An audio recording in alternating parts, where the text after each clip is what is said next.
राधे राधे। हर हर महादेव। आप सभी का वशिष्ठ सनातन कथाधाम यूट्यूब चैनल में हार्दिक स्वागत है। आज हम पुनः शिव पुराण के महात्म के द्वितीय अध्याय की कथा का रसास्वादन करेंगे और सभी से मैं आग्रह करूंगा कि सभी लोग बड़े प्रेम से इस कथा को श्रवण करें और अपने परिचयों को भी इस कथा को शेयर करें। चैनल को सब्सक्राइब करें, बेल आइकन को दबाएं और अपना इस धर्म के कार्य में सहयोग करें। आइए चलते हैं भगवान शिव पुराण की जो दिव्य कथा है उसमें प्रवेश करें। उससे पूर्व भगवान का एक श्लोक के साथ मंगलाचरण कर देंगे। ओम ध्याये नित्यं महेशं रजतगिरिनिभं चारुचन्द्रारवतंसं रत्नाकल्पोज्ज्वलांगं परशुमृगवराभीतिहस्तं प्रसन्नं पद्मासीनं समन्तातुस्थितमगणैर्व्याघ्रकृत्यं वसानं विश्वाद्यं विश्ववन्द्यं निखिलभयहरं पंचवक्त्रं त्रिनेत्रं। बोलिए उमापति महादेव की जय।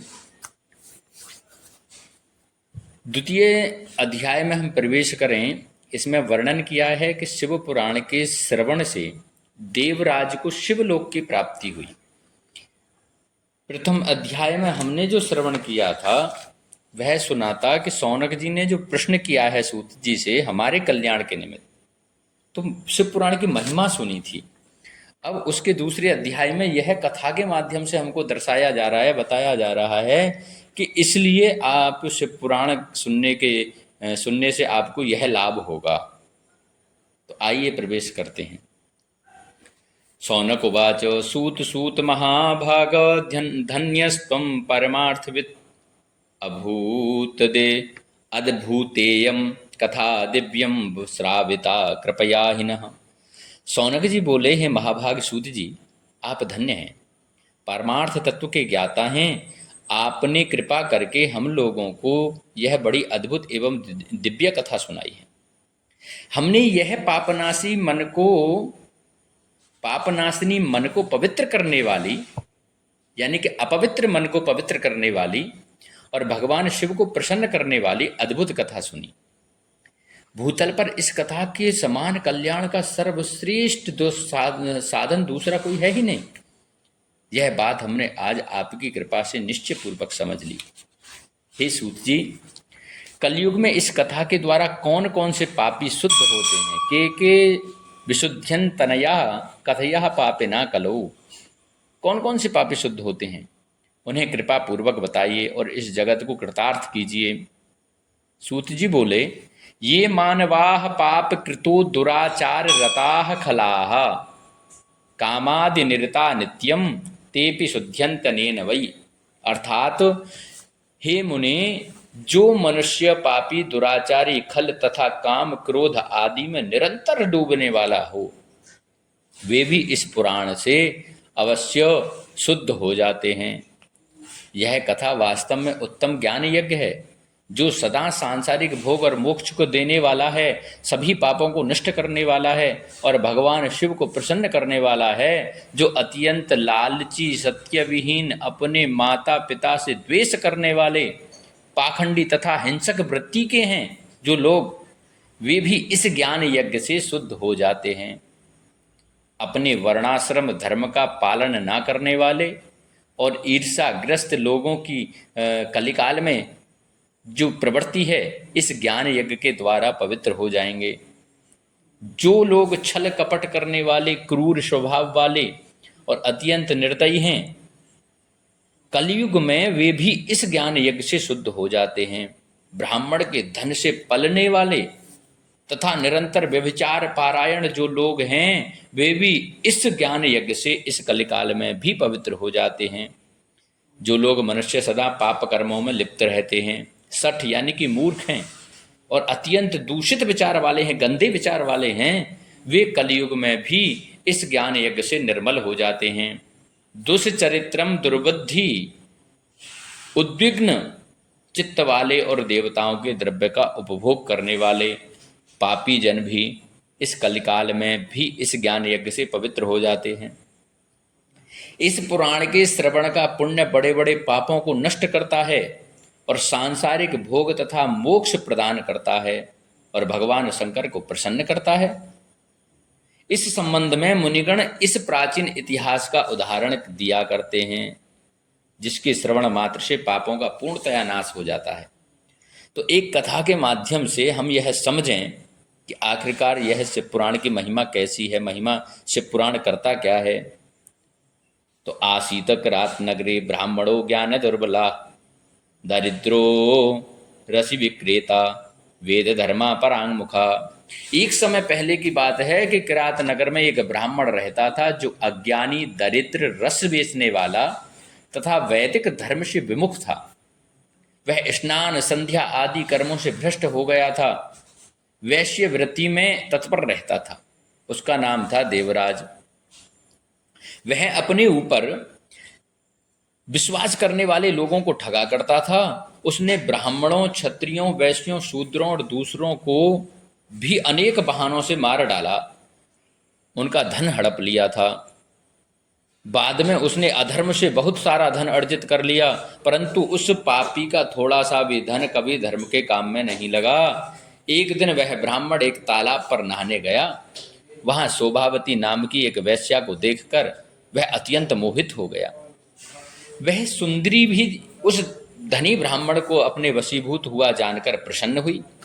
आपस में वार्तालाप से उनमें प्रीति उत्पन्न हो गई और उस ब्राह्मण ने उस वैश्या को पत्नी बनाना तथा उस वैश्या ने उसे पति बनाना स्वीकार कर लिया। इस प्रकार कामवश होकर वे दोनों बहुत समय तक विहार करते रहे। बैठने, सोने, खाने पीने तथा क्रीड़ा में वे दोनों निरंतर पति पत्नी इस तरह व्यवहार करने, पति पत्नी की तरह व्यवहार करने लगे। अपने माता पिता तथा पत्नी के बारे में कुछ नहीं सोचता और उनके बार बार रोकने पर भी वह पाप कृत्य में संलग्न वह ब्राह्मण उनकी बात नहीं मानता था। एक दिन रात्रि में उस दुष्ट ने ईर्षावश अपने सोए हुए माता पिता पत्नी को मार डाला। क्यों? क्योंकि वह रोज उससे रोकते थे और उसको क्रोध आया। ईर्षा में, क्रोध में उसने अपने माता पिता पत्नी को मार दिया सोते हुए को और उनका सारा धन हर लिया। वैश्या में आसक्त चित्त वाले उस कामी ने अपना और पिता आदि का सारा धन उस वैश्या को दे दिया। वह पापी अभक्ष, भक्षण तथा मद्यपान करने लगा और वह नीच ब्राह्मण उस वैश्या के साथ एक ही पात्र में सदा झूठा भोजन करने लगा। एक दिन घूमता घामता वह दैव योग से प्रतिष्ठानपुर यानी झूसी, जो प्रयागराज है, वहां जा पहुंचा। उसने वहां एक शिवालय देखा जहां बहुत से साधु महात्मा एकत्रित हुए थे। देवराज उस शिवालय में ठहर गया और वहां उस ब्राह्मण को, उस देवराज को ज्वर यानी कि बुखार आ गया और उस ज्वर से उसको बड़ी पीड़ा होने लगी। वहां एक ब्राह्मण देवता शिव पुराण की कथा सुना रहे थे। ज्वर में पड़ा हुआ देवराज ब्राह्मण के मुखारविंद से निकली हुई उस शिव कथा को निरंतर सुनता रहा। एक मास के बाद वह ज्वर से अत्यंत पीड़ित होकर बस चला। यमराज के दूत आए, उसे पांसों में बांधकर बलपूर्वक यमपुरी ले गए। इतने में ही शिवलोक से भगवान शिव के पार्षदगण आ गए और उनके गौर अंग कर्पूर के समान उज्जवल थे और हाथ त्रिशूल से सुशोभित हो रहे थे। उनके संपूर्ण अंग भस्म से उद्भासित थे और रुद्राक्ष की मालाएं उनके शरीर की शोभा बढ़ा रही थीं। वे सबके सब क्रोध करते हुए यमपुरी गए और यमराज के दूतों को मार पीट कर बारंबार धमकाकर उन्होंने देवराज को उनके चंगुल से छुड़ा लिया और अत्यंत अद्भुत विमान पर बैठाकर जब वे शिवदूत कैलाश जाने को उद्यत हुए तो उस समय यमपुरी में बड़ा भारी कोलाहल हो गया। उस कोलाहल को सुनकर धर्मराज अपने भवन से बाहर आए। साक्षात दूसरे रुद्रों के समान प्रतीत होने वाले उन चार दूतों को देखकर धर्मज्ञ धर्मराज उनका विधि पूर्वक पूजन करने लगे।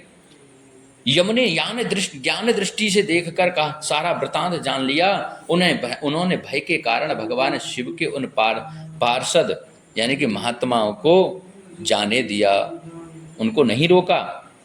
शिव पुराण की यह परम पवित्र कथा धन्य है जिनके सुनने से पापी जन भी मुक्ति के योग्य बन जाते हैं। भगवान सदाशिव के परम धाम वेदज्ञ सभी लोगों में सर्वश्रेष्ठ बताते हैं। ब्राह्मण, क्षत्रिय, वैश्य, शूद्र तथा अन्य प्राणी, यहाँ तक कि जिस पापी ने धन के लोभ से अनेक लोगों की हत्या की, माता पिता पत्नी को भी मार डाला, वह वैश्यागामी शराबी ब्राह्मण देवराज भी इस कथा के प्रभाव से भगवान शिव के परम धाम को प्राप्त कर तत्क्षण मुक्त हो गया। यह कथा का प्रभाव है, यह शिव पुराण की महिमा है। आपने द्वितीय अध्याय की कथा श्रवण की। सभी लोगों को सभी को हर हर महादेव। ज़्यादा से ज़्यादा इस शिव पुराण की कथा को आप पढ़ा करो, श्रवण किया करो।